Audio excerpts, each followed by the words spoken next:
Today, we're going to see step by step all the secrets to build a great investment portfolio, and stick to the end because in the second part of this video, I'm going to give you 3 options to choose from: a simple, an intermediate, and an advanced portfolio. For each one of them, I'm going to tell you exactly which ETFs you need to invest in. Besides this, I'm also going to give you access to many tools of mine completely free of charge, including an ETF Portfolio Builder for American and European investors. My name is Rick, welcome to my channel, grab a cup of coffee, and when you're back, don't forget to subscribe to my channel because, guys, only with your help can I finally launch this channel and bring it to 10,000 subscribers. Come on, guys.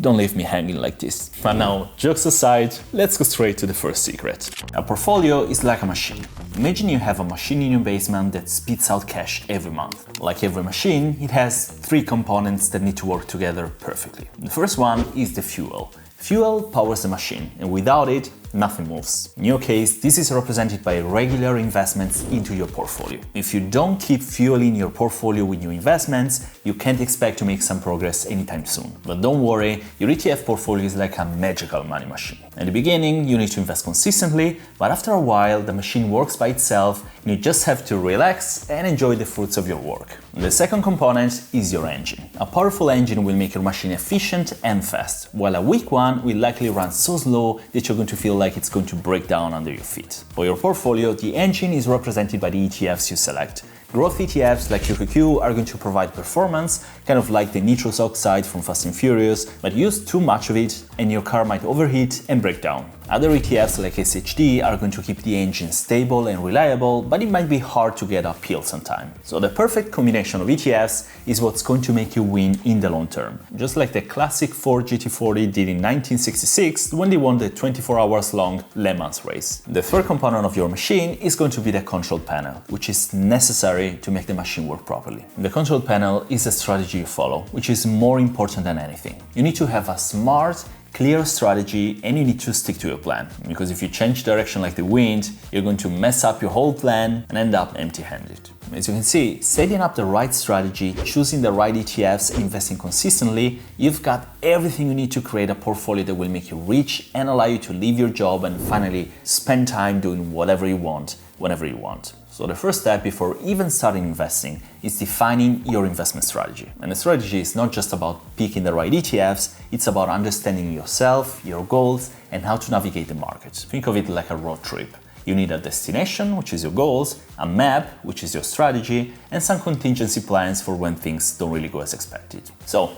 let's break it down into actionable steps. The first step of your investment strategy is defining your financial goals, your destination. Before you even look at ETFs, ask yourself this: what am I investing for? Is it for retirement, for financial freedom, for a dream house? And when will I need the money? If you're young, you can afford a higher risk, growth-focused strategy. But if you're saving for a house in 5 years, or if you're close to retirement, you'll need a safer, more income-focused plan. Your goals determine everything: the ETFs you pick, how much you invest, and your risk level. Based on that, you can decide which kind of investor you're going to be. Your investment style is going to be the vehicle that takes you to your destination. If you want to take the safe route, which is my suggestion, you're going to be a set-it-and-forget-it investor or a passive investor. This is like driving a Tesla on autopilot. You buy broad market ETFs, set regular contributions, and let compounding do its thing. If you think instead that you're better than average, which I don't suggest you to do, you can become an active investor. One of those guys that buy and sell their stocks all the time, always trying to find the best moments. But careful, most people get burned this way.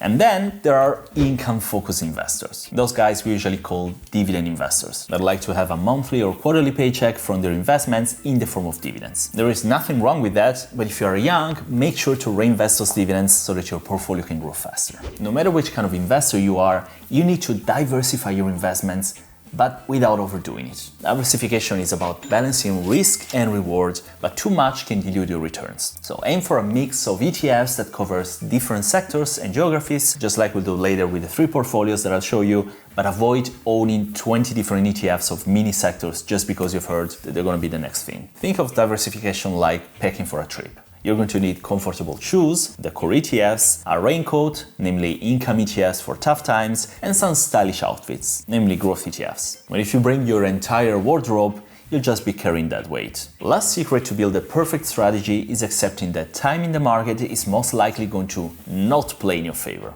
and investing instead consistently the same amount every month regardless of market conditions. This is called dollar cost averaging, DCA. You can easily do this with most American brokerages like Robinhood or Webull, and if you're a European investor, you can use Trade Republic, which is the best in Europe, and by using the link in the description below, you're going to get a free stock when you start investing. All that said, let's get to the core part of this video, which are the three portfolios that I mentioned before. I'm going to give you a simple, an intermediate, and an advanced portfolio, and for each one of them, I'm going to give you the best ETFs to invest in, both if you invest from the US or from Europe.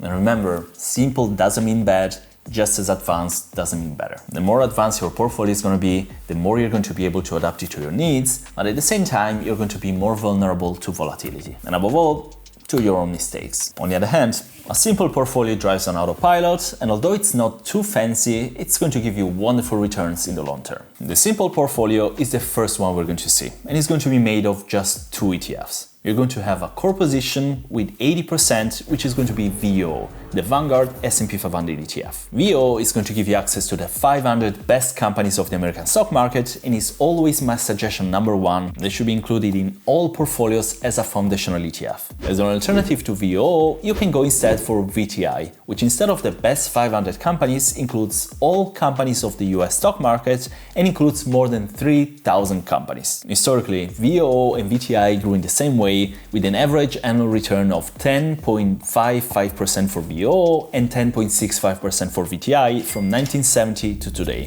considering the underlying indexes. The second position with 20% is going to be VXUS, the largest international ETF that instead is going to cover emerging markets, Europe, Pacific, Middle East, and North America, giving you really the greatest geographical diversification. If you come from Europe, you can create this whole portfolio with just one ETF, which is VWC, the FTSE All-World UCITS ETF. Or alternatively, you can get EUNL, the iShares Core MSCI World UCITS ETF, which is a global ETF like the first, but only covers developed markets and US. Now the question is, do you need international stocks or not? And although nobody can predict the future, we can say this. Great investors like Warren Buffett say you need to trust the American economy, while other great investors like Ray Dalio suggest international diversification. If you're young and you can risk more, you can go 100% on the American stock market. If you're more conservative or believe that the US is going to lose its power in the future, investing in international market is going to give you an edge on diversification. I took the time to create a really cool tool on Google that I'm going to make available to you for free through the link in the description below, and I call this the Portfolio Builder. As you can see here, you have a tab for the American version and a tab for the European version. The tool is free, and the only thing that I ask you is to be nice, subscribe and drop a like to this video to support my work. Alright, what you input in this tool is simply your age, how much you want to invest per month, and a couple of general questions to create your strategy. Like if you want bonds, if you want international coverage, your investing experience, and if you want to be growth or dividend oriented. So let's assume you are 35 years old, you want to invest $1,000 per month, you want international coverage, and you're a beginner. The portfolio that the tool suggests is exactly the simple portfolio that I presented to you in this video, 80% VO and 20% VXUS. The second portfolio is going to be the intermediate portfolio, or as I call it because I came up with it, Rick Austin's Core 4 portfolio. In this video I'm going to give you a quick overview, but if after this you want to go more into detail, you can watch later this video about my Core 4 portfolio that I will link here and in the description below. This portfolio is going to be made of 4 ETFs with percentages 40, 20, 20 and 20%. The core position is still going to be VO with 40%, the S&P 500 ETF, and if instead you invest from Europe, you can look for the same ETF that is also called Vanguard S&P 500 ETF, and the ticker is VUAA. In position number 2, with 20%, we're going to cover the international stock market with, again, VXUS, the Vanguard Total International Stock ETF. Position number 3 and 4, with 20% each, are going to be a growth ETF and a value ETF. Obviously, since we are already investing in the S&P 500 in our core position, these two ETFs are going to have some common holdings with the S&P 500. You need to be aware of this. But having these two positions, a growth and a value ETF, allows you to choose in which part of the market you want to have more weight, the growth or the value sector. So feel free to give more weight to the growth or to the value ETF if you're an experienced investor. For the growth sector, I suggest QQQ, the Invesco QQQ ETF, which gives you access to the best growth index, which is the Nasdaq 100. Or alternatively, QQQM, which is the same but has a slightly lower expense ratio. And the reason why I don't suggest to you a pure technology ETF like VGT even though it's a great ETF and I love it, is that at the moment the technology sector is the most overpriced, so it might become a real roller coaster this year. For the last position, the value ETF, my suggestion is VIG, the Vanguard Dividend Appreciation ETF, or alternatively VYM or SCHD. Getting back to my tool, you're going to get exactly my core 4 portfolio if you're ready to have more experience, like at least 1 or 2 years, and choose a balanced weight between growth and dividends. If you're really young and you want to weight more on growth,